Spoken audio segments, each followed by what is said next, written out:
I need advice if you can. I'm using Google Ads account after some time. Google Ads team sent me a request to verify the Google Ads account. So I'm not understanding how to verify account because they are, yes. Okay. So you will need to verify your account. So what Google is asking you is they need some kind of proof that what you are saying, who you are, they want to know. So they would need some kind of a certificate of incorporation or registration.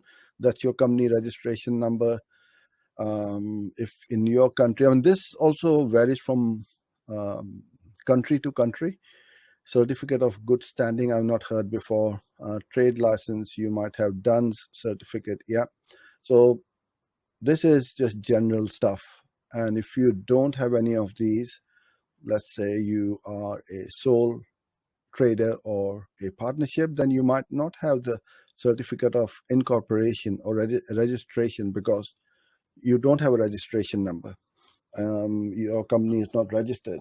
So that's what I would do is get in touch with Google and say, look, how else can I